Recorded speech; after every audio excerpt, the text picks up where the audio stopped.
Hey, Shalom, brothers and sisters. All praises to Yahweh, Ba'ashem Yahweh Shai, Ba'ashem Ukakwadash. As your brother Elder Ayathon back at you with another video. And in this video, I'm going to briefly discuss what's been going on the past couple days with the fire in Canada. And this is the perfect situation to illustrate what the scriptures mean about the sun and the moon being darkened. And this is nothing. This is just from a fire in Canada. When the nuclear missiles hit, it's literally going to be a dark day that's going to block out the sun. It's going to be in the middle of the daytime. The scriptures refer to noon. It speaks about blocking out the sun, which means it's gonna occur during the day. So I have this on the screen. I got this news video from NBC. I haven't watched it in its entirety yet, so we'll check that out a little bit. And then I got some scriptures, a couple of photos to illustrate to get the point across, and then that'll be it through the spirit of Yahweh Shem Yahushai. So let's get this popping. Tonight, hazy skies are blanketing wide swaths of the country, from Boston to Philadelphia to New York City, where you can barely make out the skyline. Coughing, chest is tight, asthma acting up. And near Syracuse, an eerily yellow tint. In the South and Midwest, 35 million under air quality alerts as a result of high concentrations of ozone or pollutants paired with heat. So I'm gonna pause and talk as I'm watching this. Now you heard the lady what she said. She said that she feels it in her lungs. She's coughing, having trouble breathing, and I've heard people actually say this to me on the plantation. They told me that they can feel it in their lungs. And when I left the plantation early, as soon as I left, I smelled it. You know, it smells like a fireplace burning. So it shows you how quick things can change. It shows you how quick. That's why in 1 Thessalonians it says that we are to be sober, we are children of the day, meaning you always got to be on point. Things could switch just like that overnight. It could be a totally different world. Now, I would not be surprised that in the smoke, there's some stuff in the smoke that's going to affect people, especially people that had the C19, because remember, that was all dealing with the respiratory, especially people that had the C19 that may be recovering from it, or they had a bad episode and they have recovered, and the C19 is still in them, or those that took the dart. Remember, the dart has the AIDS strain in there. So this may be the thing to jack them up, and who knows what they put in the smoke. But as you can see, this is why the Psalms 91 talks about the pestilence that walketh in darkness, because you can't touch and you can't feel this. So if they wanted to put something in the air, they could, and they could easily jack up millions of people. So let's play this. And in more than a dozen states, 65 million facing poor air quality due to smoke from out-of-control blazes in Canada. Already this year, 9 million acres torched there. This is a scary time for a lot of people, not just in Alberta, but right across the country. Smoke from those towers. Right, so that's Alberta. You know, we're in the tri-state, and here the sky is yellow. The sky is yellow. I heard that people have seen had ashes fall upon a car. Right? Now, when the missiles hit, it's going to be, it's going to be this times a million. Because the sky is actually going to be gloomy. And then that's going to have effects. It's going to cause something called a nuclear winter. All right, so let's jump to some scriptures here. And all I did is I put in the sun darkened. Because the past 2 days, I have not seen the sun, even though it's been warm and the sun is literally blazing behind the smoke. You cannot see the sun, nor can you feel all of the heat from it. So imagine when it's billowing nuclear smoke. Imagine what that's going to be like. So now you can understand how dreadful that day is going to be. And you can understand how cold it's going to get, because that smoke is going to literally block out the sun. Okay, so let's go to the scriptures that are relevant to the missiles. So let's jump Matthew 24:29. This is Yahushua. Immediately after the tribulation of those days, right? And that's all the days we talk about. Martial law, MOTB, the famine, race riots, all of that. That's a tribulation. And the temptations to take the MOTB, that's going to be a major tribulation. And those that are going to die, willingly or voluntarily and involuntarily, those are going to die due to the MOTB, not taking it, the martial law, all the things that contribute to the tribulation. But it says after the tribulation of those days, the sun shall be darkened and the moon shall not give her light. And that's twofold. Literally, the sun's going to be darkened and the moon shall not give her light, because as you read on, and the stars shall fall from heaven and the powers of heaven shall be shaken. So that's a key giveaway right there. The powers of the heaven shall be shaken. It's talking about the nuclear missiles. And the sun and the moon is going to be darkened because, as you can see right now, those of you brothers that are in the States affected by this smoke, right, that came from this fire, you can't see the sun. It looks like a cloudy day, a very cloudy day. It looks like it's sundown, but this was high noon, and it was looking like sundown outside, and had a yellow tint. Now, figuratively, it's talking about the sun and the moon represent the wisdom and the understanding of this devil, because we know that the Most High shall there be evil in the city, and the Most High had not done it. So we know this was caused by the Most High ultimately, but this could have been something that was sparked by Esau, because Esau has an agenda, which is to depopulate, which is to deforest, to burn crops. So they have an agenda.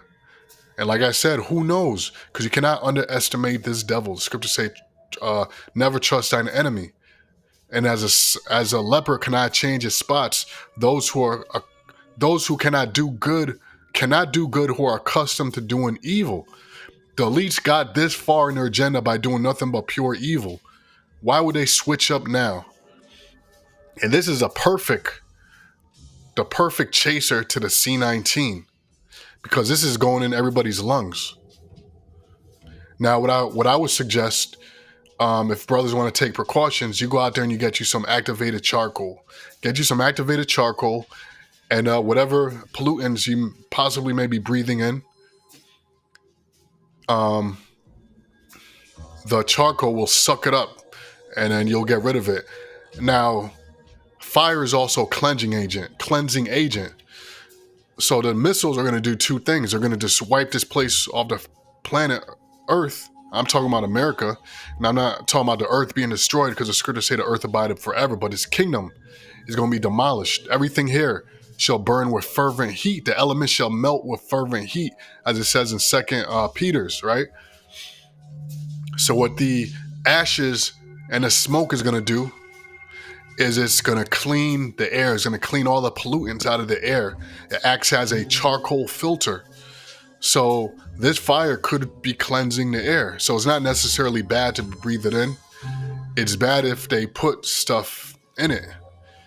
And if the thing gets so bad that it reduces the oxygen levels in the air, because the ashes could suffocate the air out of oxygen, and everybody will have a hard time to breathe.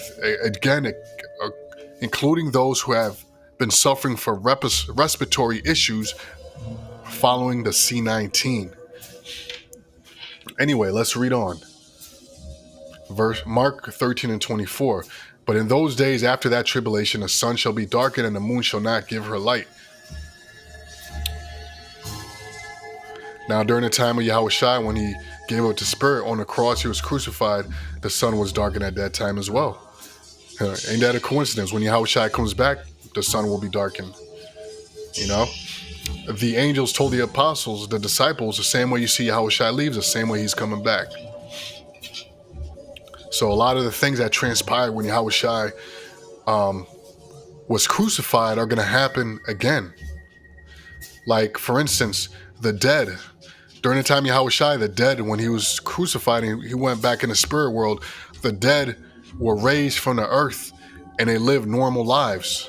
When Yahushua comes back this time, the scripture said that the dead in Yahushua shall rise first. The sun was darkened. When Yahushua comes, the sun will be darkened by the way of nuclear missiles. Read Psalms, the 91st chapter, goes all into it. Right, Revelation 8 and 12. Revelation 9 and 2. And he opened the bottomless pit, and there arose a smoke out of the pit as the smoke of a great furnace. That's some nuclear missiles. And the sun and the air were darkened by the reason of the smoke of the pit. So maybe, Lord willing, this will help you visualize, or help just add more confluence to what we've been saying, what we've been prophesying about the nuclear winter, about the sun and the moon being darkened by way of nuclear smoke. Now, we're going to look into the nuclear winter in a minute, Lord's will, but let's see what they got to say here. Let's play this some more. Towering flames drifting hundreds of miles into the U.S. and raising alarm bells among medical experts. When we're breathing wildfire smoke, that smoke is getting into our lungs, and they may feel irritation, a tingling sensation in their throats. Sometimes their eyes will tear. Experts say poor air quality can be hazardous to anyone, but especially seniors, children, and those with respiratory conditions. The health risk posed by wildfire smoke continues to worsen in the U.S. as the number of people experiencing at least one day of unhealthy air quality has increased 26. That who knows what they're dropping from them planes as well? Who the hell knows what they're dropping from them planes? Sevenfold over the last decade.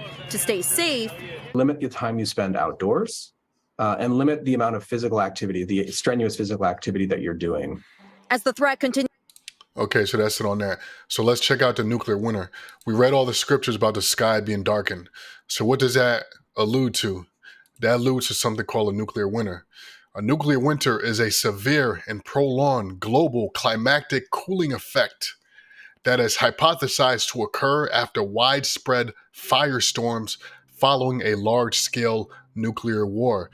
And we know this to be true because on a very cloudy day, it gets cold out. This is why it gets cold in the summertime when after sunset, because the sun goes down, and because the sun is not up high to supply the heat, things get cold. The air gets cold. So when right now with this smoke in the air due to these fires, the air temperature is cool, much cooler than it should be right now. We're in July. So when there's nuclear war, it's going to be thick clouds.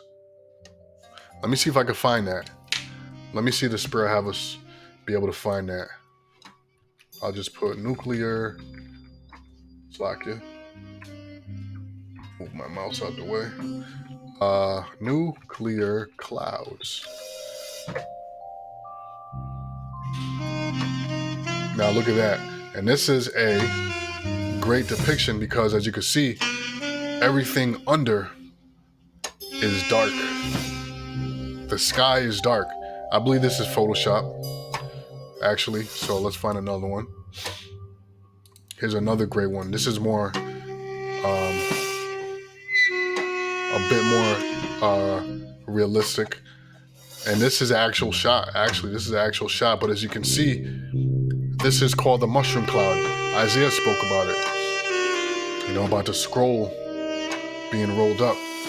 And this is a cleansing agent. The reason why this happens is because when the missiles hit, it creates upper and lower pressure, which creates a vacuum. So when after the detonation, which the detonation happens at something called ground zero. Ground zero is above sea level. It's above the buildings. So the fire rains down upon you. I mean, how do you escape that? Somebody please tell me. Please. Whoops, this is why the scriptures say this, man.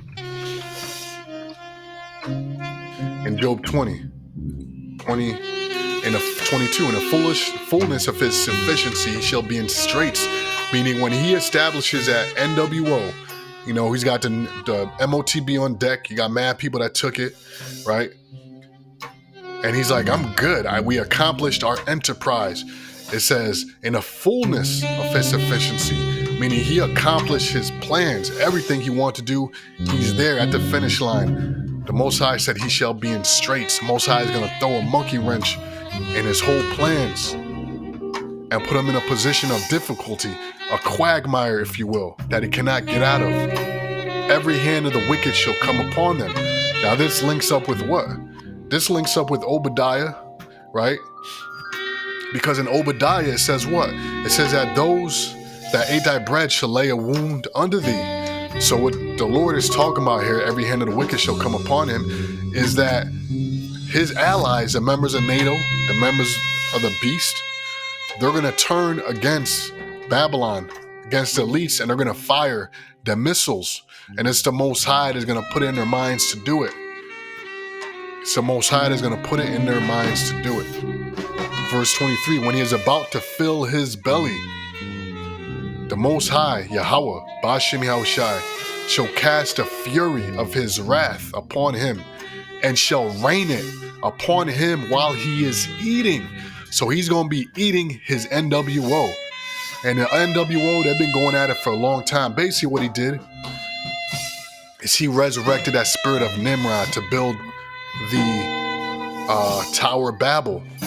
See, the Tower of Babel was built, the scholars say it was built because Nimrod wanted to build that tower high enough so if the Most High ever sent a flood upon the earth, they can escape the flood. And at the same time, they could reach up to the heavens where the Most High dwells and escape any of his judgment. So the Most High said this time he's going to destroy the world by fire, but as we just read, it's going to rain down from heaven.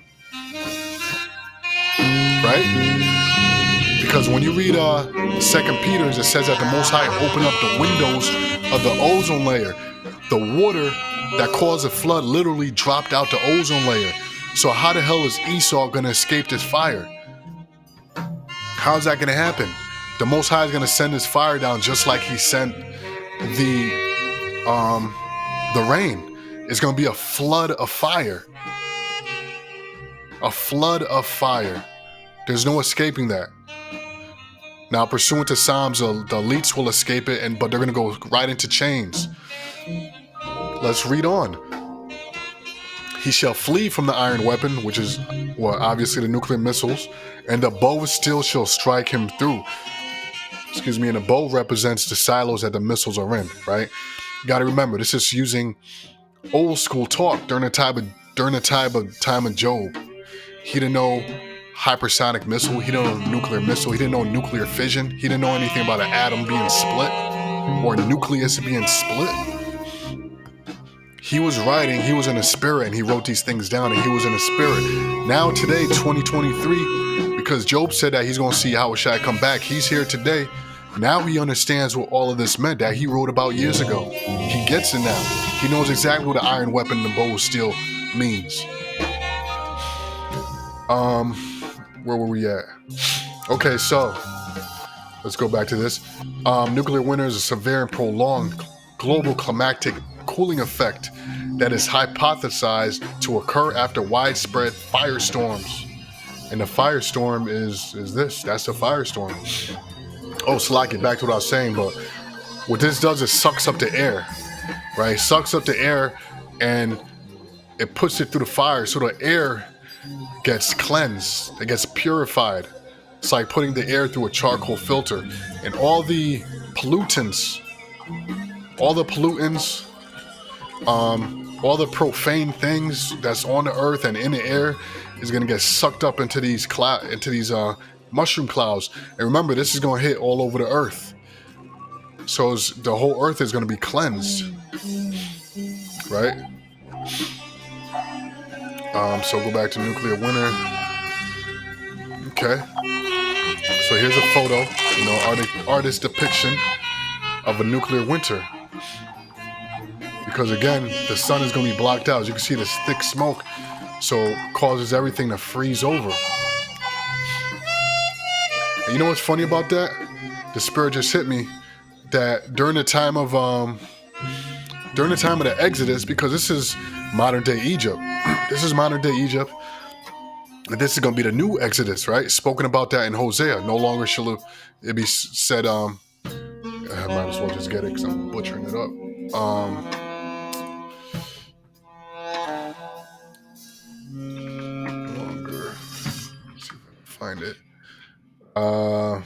not it. It's in Hosea. Slack it. Hold on.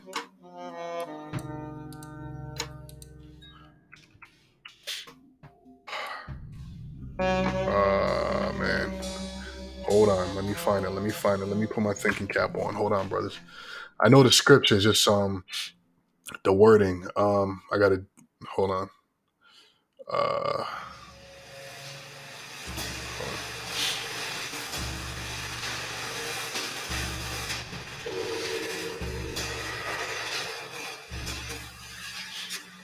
Oh, here we go. Jeremiah 16 and 14. Therefore, behold, the days come, saith the Lord, Yahweh Ba'ashem Yahushai, that it shall no more be said, the Lord liveth, that brought up the children of Israel out of the land of Egypt. Everybody knows the story. There's movies about it, about the deliverance out of Egypt, because that was the greatest deliverance to date. Historically, to date, the greatest deliverance ever of any history, of any nation on the planet Earth, of world history. Verse 15. But the Lord liveth, that brought up the children of Israel from the land of the north and from all the lands whither he had driven them, and I will bring them again into their land that I gave unto the fathers. So the land of the Lord that's talking about here in America, and the land that he gave to our fathers is the land of Israel. But the point I was making is that during the time of Egypt, when the Lord delivered and he split the Red Sea, it said that the Most High congealed the waters. The waters were congealed, meaning the waters froze over. So we're making all these similarities to when Yahushua returns and the Exodus, and when Yahushua was crucified. There was a lot of similarities, you know. That just popped in my head. So don't take that for law. Just something that popped in my head. I'm saying it out loud. But yeah, this is what nuclear winter is. Everything freezes over because the sun is blocked out. Slack it. Let me check my timing, because the screen recorder I have is only good for a certain amount of time, so I'm gonna have to wrap it up soon. So they got all types of websites and how-to guides to survive a nuclear war and a nuclear winter. There's no way to escape it. There's no way to escape it. Okay. The only ones that's going to survive are the 1/3. 2/3 of Israel shall be destroyed. That's in Zechariah. 100% of Babylon shall be destroyed. That's everywhere. Jeremiah 51. You know, that's everywhere in the scriptures. Revelation. It says here, I've researched possible scenarios in depth and read through studies that predict the outcomes of various likely conflicts. While none of the scenarios are pretty, most are potentially survivable with advanced planning, which is BS. Okay? Which is BS. Because even in the bunkers, you got missiles called bunker busters. And they're way weaker than a nuclear or hypersonic missile. So what do you think is going to happen when a nuclear... Scriptures say that the 10th part of the city fell, meaning the fault lines are going to crack wide open. What is a bunker going to do for you?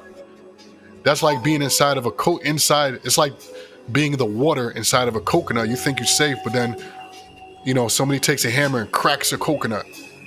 What's going to happen to the water inside? It's going to leak. Nothing inside of that is safe. Ridiculous. Initial strike. Surviving a nuclear winter implies that you've survived the initial strike and you're not near any high value targets. Now, only ones that are going to survive are the elites. There's going to be elites that have going to be in outer space. You know, this is where you get the Elon Musk with his sending all those crafts to outer space. But you got some elites. There's a movie called 2012 or 2022. I forgot where they had an ark where all the powerful men in a universe, scientists, top scientists, and all that, they put them on this ark, which was their escape from the nuclear war, World War III. Which they will succeed, because again in Psalms it talks about how we're going to put them in chains, the nobles, the elites, right? But there's going to be some that's going to be here on the earth and they're going to be deep under the ground. Look up Mount Weather, which is an underground city where they're going to hide. But the scriptures tell you that Leviathan is going to go down there and scoop them up. So there's nowhere to run, nowhere to hide. All right, duration. Most experts assume that a nuclear winter would last between 1 and 4 years, making it survivable with the right preparation. All right, so when Yahushua comes, man, that's it. All right. Scripture says he's going to crown himself with many crowns, right? And it says the kingdoms of this world in the book of Revelation, the kingdoms of this world have become the kingdoms of Yahushua. So once he makes his appearance, he comes through the clouds. That's it. These are illusions of grandeur. Illusions of grandeur. Preparation. You need to prepare to provide for your needs and the needs of your family. Well, got news for you. They're not going to make it. Now, there's somewhere on here where it said about 50 missiles are going to be shot or something like that. It said only. Let me see if I can find it. Only. What lasts only a few years? Like a few years, it ain't shit, right? Oh yeah. How many nukes does it take to create a nuclear winter? More recent models suggest that a small nuclear conflict with only 50 to 100 missiles exchanged. Man, one missile will take out a whole city. They talking about only 50 to 100 missiles exchanged will create a mini nuclear winter that could impact the entire globe. Well, we got news for you, buddy boy. Where's the scripture at? Revelation 9:16. Revelation 9:16. Now talk about the number of the horsemen, which the horsemen represent the nuclear missiles. You can read about that in the book of Joel, I believe the 2nd chapter. And it says, in a number of the army of the horsemen with 200,000, and I heard the number of them. So it's going to be an iota of missiles. Remember, we read it in Job. It's going to be like rain. You cannot count raindrops. The Most High chose them words very carefully, very specifically. It shall rain upon him while he is eating. You cannot count raindrops. You're not going to be able to count the amount of missiles that's going to pelt America. It's impossible. Anyway, with that, man, I'm going to say shalom, more praises to Yahweh, Ba'ashim, Yahushua, Ba'ashim, Kakudash. Shalom to the next time. Shalom.